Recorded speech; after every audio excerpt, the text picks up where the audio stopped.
안녕하세요. 김성길 목사와 함께하는 GTS 말씀 묵상 시간입니다. 오늘은 8번째 주간의 둘째 날 묵상이 되겠습니다. 두 번째 날 묵상의 주제는 중요한 것 찾기가 됩니다. 오늘도 먼저 말씀 속에서 중요한 것을 찾아보시고요. 또 내 인생에서 오늘 하루의 일과에서 또 우리 아이들은 공부하는 과목 중에서 또 책을 읽었으면 그 내용 중에서 중요한 게 뭘까? 이것을 꼭 찾아보시기 바랍니다. 자, 중요한 것이 뭔가에 따라서 그 사람의 인생이 결정되고 사라지게 되는 거죠. 자, 오늘도 먼저 이 그림을 분석하면서 은혜를 나누도록 하겠습니다. 자, GTS 묵상은 역동적 신앙생활, 그리고 변화와 발전, 아이들은 재능 개발과 학습 능력 키우기, 이런 목적으로 만들어졌습니다. 5-7+2. 5는 그림 분석, 7은 7가지 주제, 2는 질문 만들기와 또 영감 얻기가 되겠습니다. 자, 그림 분석을 하겠습니다. 먼저 이 그림을 보시고 제목을 정해보고 느끼는 것들을 적어 보시기 바랍니다. 자, 여기에는 또 그림의 제목이 하나 붙어 있습니다. 호적을 명령 내리는 가이사 로마 황제. 이 사람은 옥타비아누스라는 사람입니다. 동서로마를 통일시켰던 사람이죠. 시저의 양아들입니다. 이 사람 시대에 사실 로마 제국은 가장 강대하고 또 가장 강한 그런 나라가 됐던 거죠. 자, 제목을 하나 정해보시고, 의미 적어보십시오. 이 사람은 아마 이제 로마 제국 내에 모든 민족들로 하여금 호적을 다 정리하게 해서 세금 또 여러 가지 관리 이런 부분을 효율적으로 하기 위해서 이런 명령을 내렸던 것 같습니다. 자, 저는 제목을 이렇게 정했어요. 세상의 호적과 천국의 호적. 그리고 그 의미는 아담과 예수 그리스도의 호적. 나의 호적은 어디에 있는가? 나의 호적은 어디에 있는가? 또 호적을 따라서 살고 있는가? 이런 것들을 좀 적어봤습니다. 우리 모든 인간은 처음에는 다 아담의 호적에 올라져 있죠. 죄인의 호적입니다. 예수께서 세상에 오신 것은 호적을 옮겨주려고 오신 거죠. 그래서 우리가 예수 그리스도를 영접을 하면 이때부터는 이제 아담의 호적에서 예수 그리스도의 호적으로 옮겨집니다. 이거 아주 중요한 거예요. 아담의 호적에 그냥 있으면 죄인이 되는 거고 나중에 형벌을 받게 돼요. 근데 예수 그리스도의 호적에 옮겨지면은 의인의 호적에 올려지게 됩니다. 그래서 형벌 받는 게 아니라 천국에 들어가게 되는 거죠. 중요한 것은 예수 그리스도의 호적에 옮겨졌으면 이제 예수님 닮은 그분의 자녀들, 백성들이 되어야 되는 거죠. 자, 두 번째 분석입니다. 보이는 것과 보이지 않는 것.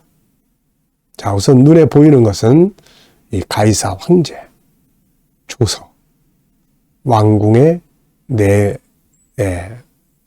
내면의 모습, 벽, 또 하늘, 그리고 태양이 아주 희미하게 있죠.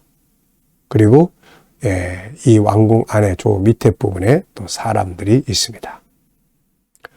또 왕궁 밖에도 또 건물들이 있고요. 자, 보이지 않는 부분에는 이 조서의 이유, 왜 이 황제는 조서를 내렸을까? 또 하나님의 역사의 관계, 이 호적 내용과 하나님의 역사와는 또 무슨 관계가 있나? 결국 이 호적을 명령을 내린 것 덕분에 예수님께서 베들레헴에서 태어나시게 되는 역사를 가지게 된 거죠. 자, 그리고 예수 그리스도의 탄생이 또 아주 중요한 연관성을 가지고 있습니다.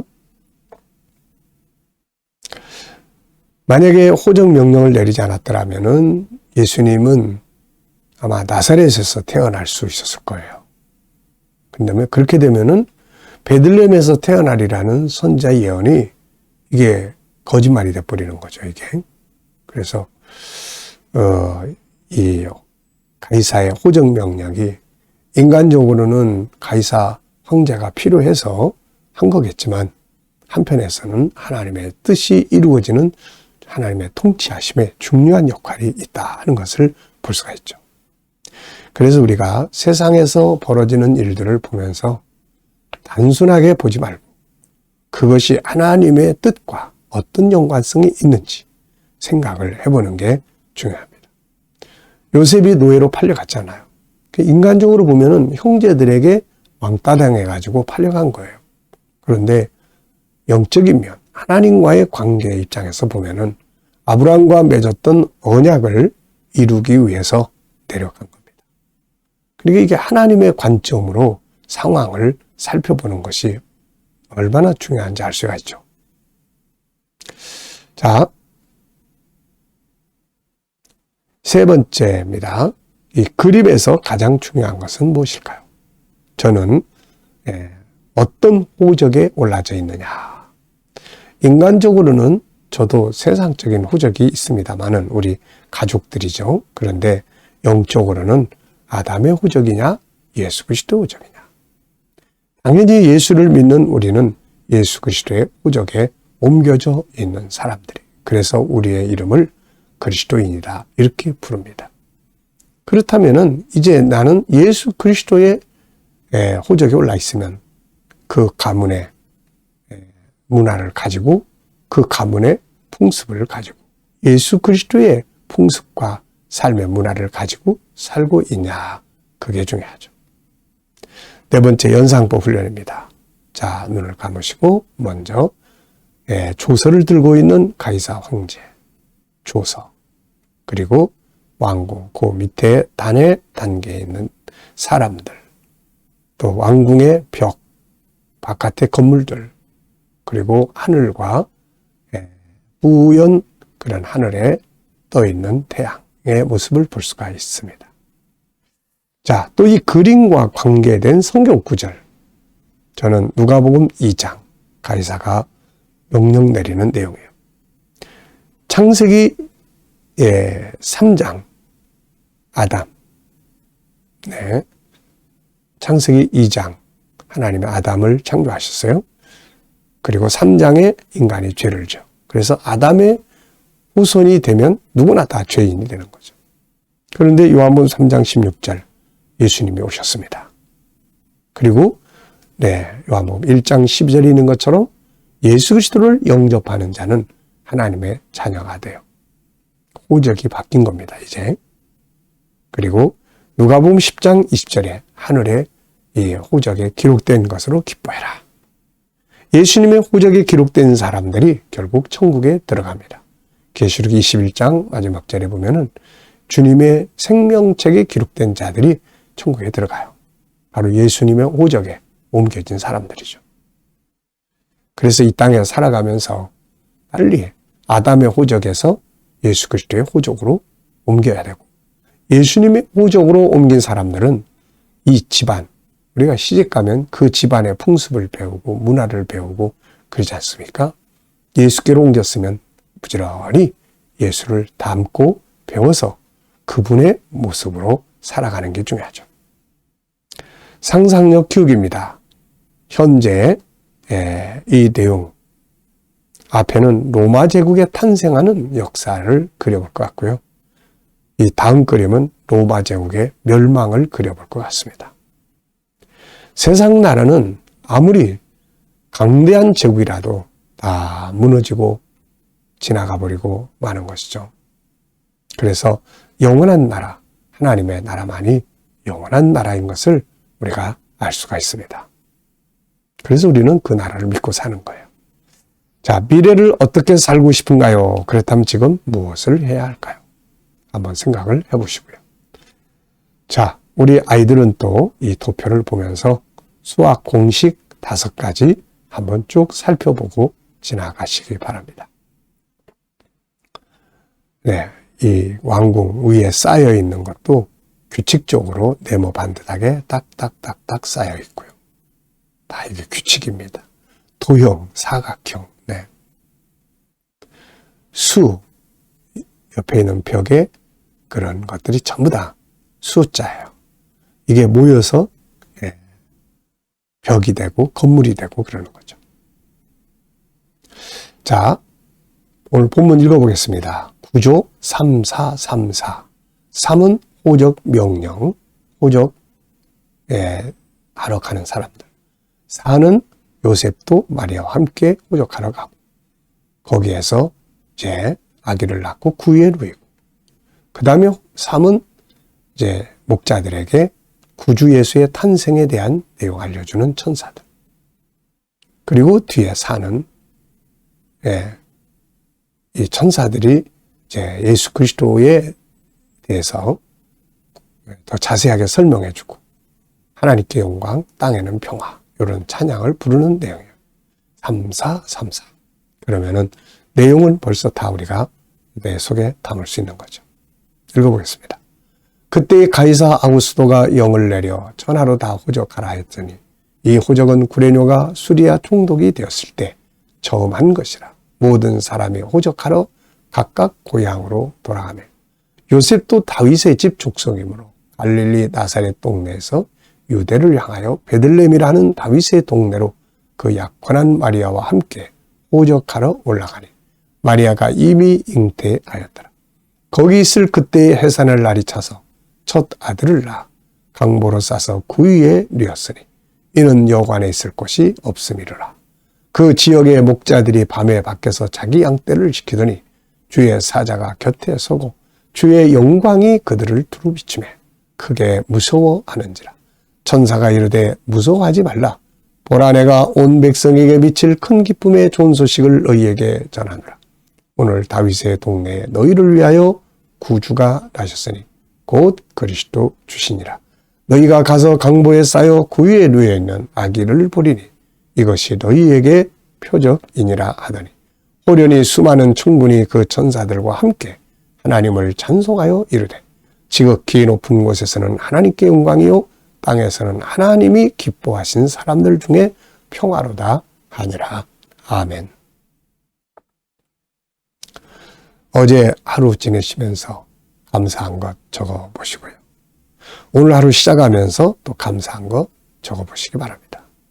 그리고 또 미래를 생각하시면서 감사한 것 적어 보십시오. 세상은 살아가면서 참 답답한 일도 많고 좀 안타까운 일도 많고 실패도 많고 사건도 많습니다. 그 속에서 우리는 감사한 것들을 잘 찾아내고 그것을 하나님께 감사함으로써 그게 세상을 이기는 중요한 방법입니다. 어려울수록 더 감사가 넘치시기 바랍니다. 오늘의 주제는 중요한 것 찾기입니다. 본문에서 가장 중요하다고 생각되는 건 뭔가요? 저는 3가지를 적어봤습니다. 첫째, 구주 예수께서 탄생하셨다는 이야기. 사람들의 탄생이라는 게 다 소중한 거지만 그러나 특별히 예수 그리스도의 탄생은 중요합니다. 우리의 구세주가 오신 것이기 때문이죠. 두 번째는 그분이 오셨는데 구유에 누우셨다는 것. 이 구유는 짐승들의 먹이통입니다. 외양간에 있는 먹이통. 자, 이곳에 예수께서 태어나셔서 누이셨다. 가장 높으신 분, 만왕의 왕 되신 천국의 주인, 그분이 세상에 오셔서 가장 낮은 곳에 누우셨다. 참 우리에게 보여주는 의미가 큽니다. 주님을 믿는 우리도 항상 낮아지는 연습하면서 낮아지기 힘들 때는 구유에 누이셨던 예수를 생각해보면 내가 좀 더 낮아지는데 도움이 될 수 있습니다. 내가 좀 더 낮아지면은 많은 문제들이 해결이 돼요. 인간과 인간의 관계도, 삶의 행복도 좀 더 낮아지면 행복한 겁니다. 그리고 세 번째는 이제 호적의 중요성. 아까 말씀드렸죠? 우리는 태어나면서부터 다 아담의 호적에 있어요. 죄인의 호적입니다.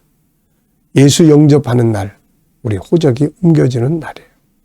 그러면 이제 호적만 옮겨놓지 말고 그 호적의 주인인 예수를 배우고 그분의 모습을 따라가는 것이 정말로 중요한 거죠. 호적은 옮겨놨는데 여전히 옛날 그 집에 살던 습관 그대로 가지고 살면 안 되는 거죠. 두 번째는 나의 삶의 한 영역에서 중요한 것 찾아보기입니다. 업무, 관계, 공부, 일과 일생. 저는 두 가지에서 적어봤는데, 첫째, 오늘도 하게 되는데 업무에 대해서요. 그래서 업무를 할 때 중요한 게 뭐냐? 첫째, 감사함으로 한다. 둘째, 열정을 가지고 한다. 셋째, 전문가가 된다. 넷째, 비전을 만들어야 한다. 자, 두 번째는 내 일생에서 중요한 것 뭔가? 어제도 말씀드렸죠. 저는 제 일생에서 5가지의 중요한 요소를 항상 가지고 삽니다. 첫째는 하나님과의 깊은 소통. 이게 제일 중요해요. 그 다음에 사명. 사명이 없으면 안 돼. 그 다음에 건강 관리하기. 그 다음 가족과 우리의 성도들. 그리고 이 일을 할 수 있는 재정. 이런 것들이 이제 중요하다. 이렇게 생각을 합니다. 자, 세 번째입니다. 1절로 3절에서 중요한 거 찾기예요. 질문 만들기입니다. 그때 가이사 아구스도가 영을 내려 천하로 다 호적하라 했으니 이 호적은 구레뇨가 수리아 총독되었을 때 점한 것이라. 모든 사람이 호적하러 각각 고향으로 돌아가매. 자, 이 말씀을 질문으로 만들어 보는 거죠. 저는 이렇게 적었습니다. 호적이 갖는 영적 의미는 뭔가? 자, 아담의 호적과 예수 그리스도의 호적. 나는 지금 어느 호적에 올려져 있는가? 그리고 그 호적에 맞게끔 살아가고 있는가? 자, 이런 걸 적어봤습니다. 자, 오늘은 주제가 중요한 거 찾기입니다. 오늘 하루 동안 뭐가 제일 중요한지, 어떤 일을 처리할 때 어떤 방법이 제일 중요한 건지 한 번쯤 생각해 보시고 또 살아갈 수 있기 바랍니다. 자, 묵상하겠습니다. 먼저 본문 전체를 한번 기억해 보시고요. 그리고 7가지 주제 또 생각해 보시고, 그리고 내 삶의 현장, 누구를 만나는지, 어떤 일을 하는지, 또 어떤 문제를 해결해야 되는지 하나하나 생각하면서, 그리고 주님께 물으시면 됩니다. 오늘 제가 사용할 말씀은 뭔가요? 오늘 이 사람 만나는데 어떤 말을 해야 될까요? 이 문제를 해결해야 되는데 주님이라면 어떻게 하시겠습니까? 7가지 주제 중에 어떤 걸 사용을 해야 될까요? 부르시고 기다려 보시면 주님 주시는 영감이 있습니다. 오늘도 이 영감을 가지고 좋은 하루 되시기 바랍니다. 기도하고 마치겠습니다. 주님 감사합니다. 오늘도 묵상으로 하루를 시작합니다. 승리 하루가 되게 하여 주옵소서. 우리 자녀들, 친척들, 동료들 중에 믿지 않는 자들 다 예수 믿고 구원받게 하여 주시고, 우리 자녀들과 성도들, 일하는 직장과 사업장이 복되게 하시고, 새로운 일터를 구하는 자들에게 좋은 일터들이 예비되게 하시며, 치료받는 교우들에게 주여 치유의 능력이 더 강하게 역사해 주시고, 부딪혀 있는 문제들을 해결하기 위해서 고민하며 기도하는 자들에게 주여 아름답고 합력하여 선을 이루게 하여 주옵소서. 이 나라와 민족이 함께 하시고, 이 나라가 복되게 하시며 선교와 거룩한 나라가 되게 하시고, 나라의 지도자들은 지혜를 주셔서 나라를 바르게 이끌어가게 하여 주옵소서. 오늘도 세계 곳곳에서 복음을 위해 일하는 선교사님들과 사역자들에게 은혜 베풀어 주시고, KDM 국제훈련원이 천국 복음을 위해 더 귀하게 쓰임받게 하여 주시고, 다음 세대를 위해서 주님 이 GTS 묵상을 하고 있사오니 많은 교회들에게 공유되고 다음 세대를 양육하는 일에 귀 쓰임받게 하여 주시고, GTS 하는 우리 아이들이 하지 않는 다른 아이들보다 더 뛰어난 다음 세대가 되게 하여 주옵소서. 감사하며 예수님의 이름으로 기도하옵나이다. 아멘.